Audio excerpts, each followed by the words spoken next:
Yun, hello mga idol. So magandang araw po sa inyong lahat. Siyempre lalo na sa ating mga diehard subscriber. Siyempre, pasalamat tayo sa ating Panginoon na binigyan tayo ng panibagong araw. Siyempre, panibagong buhay sa ating pang-araw-araw na gawain. Siyempre, pasalamat tayo sa kanya mga bay. At update for this video mga bay, no? Update ko kayo sa ating sitwasyon dito sa pantalan ng Sibulan Port, Dumaguete City, no? So napaka maraming pasahero natin ngayon mga bay dahil ito yung araw na last na holiday mga bay. So bukas regular days na naman. So siyempre balik trabaho, balik eskwela yung ating mga kababayan na hindi pumunta dito sa Negros Oriental. So balik na naman sila papuntang Cebu. So mga bay, update ko po kayo. So yun po ang ating sitwasyon dito sa Sibulan Port mga bay.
So yun ang ating mga pasahero, no?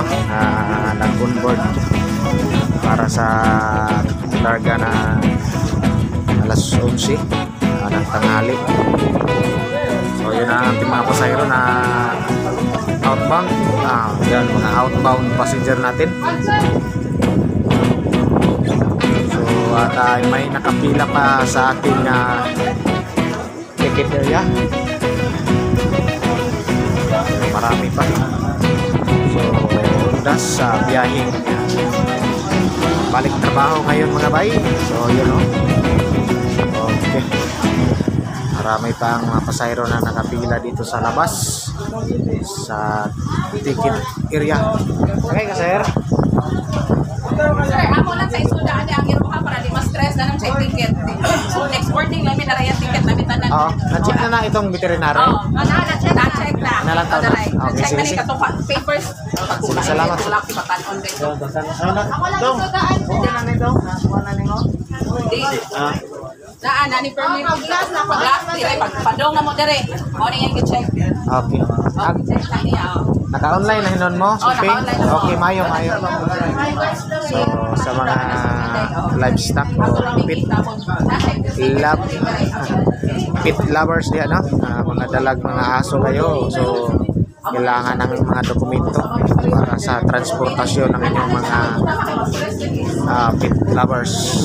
Aso at sa pusa kahit ano. So may mga kailangan, magtanong lang kayo sa inyong mga veterinary bago kayo mag-travel para masagot ang inyong katanungan at mga kailangan na dokumento na inyong i-comply bago kayo magbiyahe. Commander, hello diha Commander para sa tuwang kagmaon. Hello. Hello guys. So ating Commander. Okay, diretso na. Dire lagi. Ay, pabor na. Boarding na.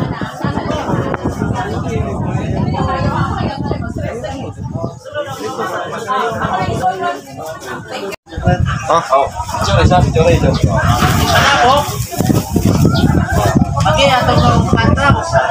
So ang mga na-confiscate nga chicharon gikan ni Ops Karkar Cebu. So i-disinfect sa ato ang veterinary quarantine na assign karon diri.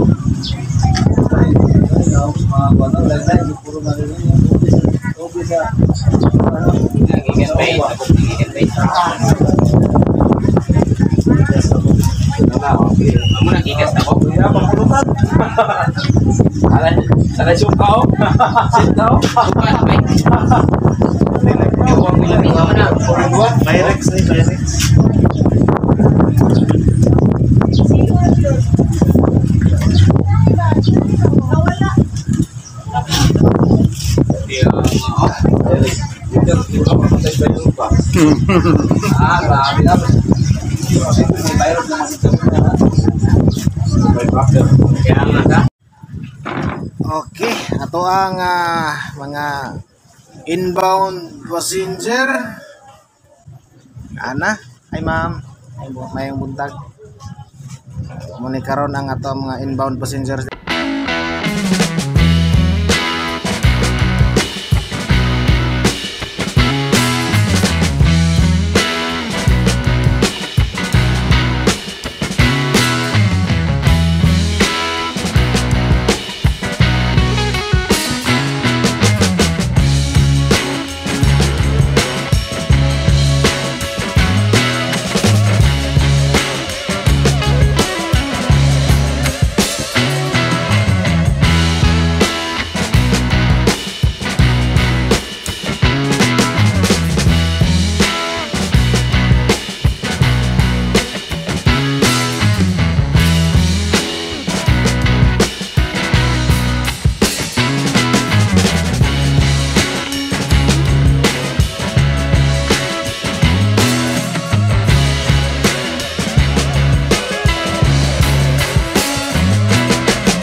Get a little bit of that donkey ride. Don't stop, get it. This is like a minute. Wanna rock, let me get a little bit of that donkey ride.